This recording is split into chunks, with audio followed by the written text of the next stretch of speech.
Chapter 4.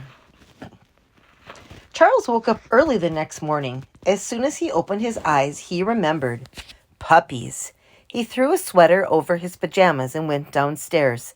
Thankful it was Sunday and he could spend the whole day at home with Skipper and her 3 babies.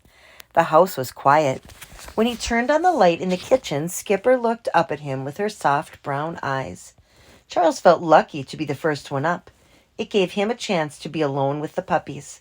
Things had been so crazy the night before, he had not had the chance to really get to know them.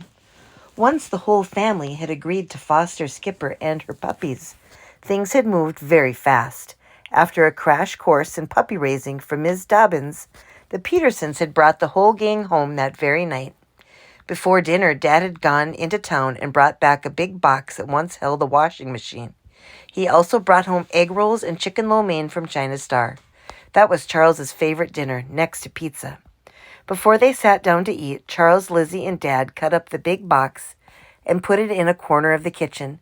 Once they made an opening for a door, it made a perfect bed for Skipper and her puppies. The Bean donated one of his old baby blankets and 2 of his favorite dog toys, his fluffy sheepskin dolly and the long, tattered Sneaky.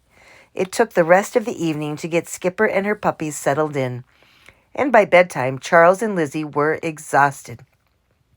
Even the Bean crawled into his big boy bed without any of his usual tricks. Mom and Dad promised to check on the puppies at least once in the middle of the night.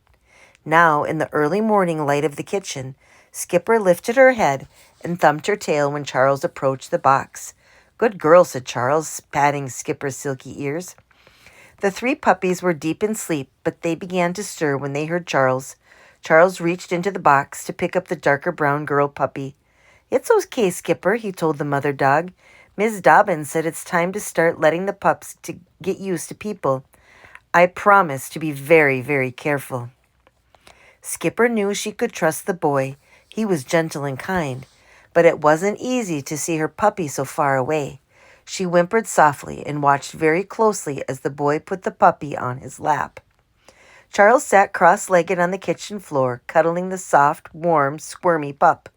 "You're up early," said Dad when he came into the kitchen a few minutes later. He got the coffee machine going, then knelt to pat Skipper. Lizzie arrived next, and soon she was sitting on the floor near Charles, holding the light brown girl puppy. By the time everyone was downstairs, the kitchen was warm and bright and full of good smells as Dad flipped pancakes at the stove.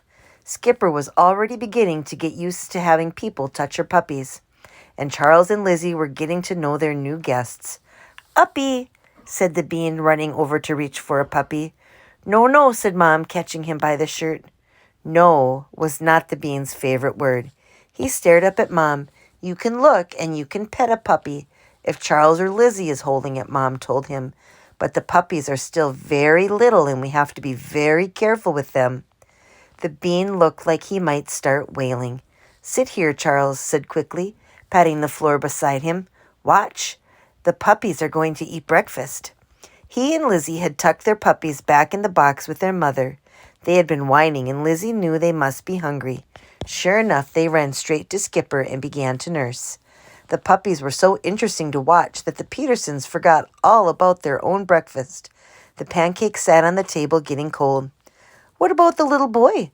Mom asked after a while. "He's not getting anything to eat."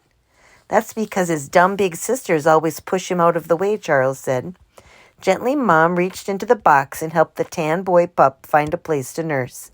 Then she patted Skipper on the head. Skipper licked the nice lady's hand.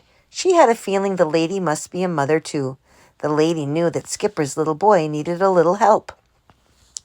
"The boy puppy is very shy," said Lizzie, "and the girl with the dark brown coat is really adventurous," Charles said. "She's always the first one to check out something new." "The lighter one seems like a real love bug," Dad noted. "She's full of kisses and she loves to be held." It was amazing how each of the puppies had their own personalities, even though they were so young. "We need to name them," said Charles. "Well, their forever families will probably want to do that," Mom said. She was always quick to remind Charles and Lizzie that they were only a foster family. "Miss Dobbins said we could give them temporary names," Lizzie said. "I was thinking about Tick, Tack, and Toe." That's dumb, Charles said. He had another idea. I vote for Eeny, Meeny, Miny, and Mo. But there are only 3 puppies, Lizzie said. Oops, that was true. Maybe he hadn't really thought those names through. But Charles didn't want to give up. Right, he said. Who would want a puppy named Meeny? Lizzie was just shaking her head. How about Larry, Moe, and Curly? Asked Dad. Those were the names of the 3 Stooges on TV. I used to love those guys. He gave Charles a noogie on the head. Nyuk, nyuk, nyuk, he said in a funny voice. Now Mom was shaking her head. The 3 Stooges were all boys, she reminded Dad. I think we should name the puppies after their colors. What do you mean? Asked Lizzie. Well, we could call the light brown girl Cinnamon, Mom said. Lizzie considered the name. I like it, she said. She reached for the sweet girl puppy who was extra drowsy after her nursing. Charles liked it too. Cinnamon toast was one of his favorite snacks. Yeah, and the darker brown one could be Coco, he added. Her soft brown fur reminded him of hot chocolate, something he liked to drink when he was eating cinnamon toast. And what about you, Buddy? Lizzie asked the little boy who was nosing around the box. What's your name going to be? How about Buddy? Charles asked. The name didn't have anything to do with the puppy's color, but everybody noticed that the tiny boy looked up when Charles said the name. He just seems like a little buddy, you know. The puppy looked up at Charles again. Okay, said Lizzie, laughing. Buddy it is. I think all the names are perfect, said Charles. He could not have felt happier. If there was anything more wonderful than fostering 1 puppy, it was fostering 3.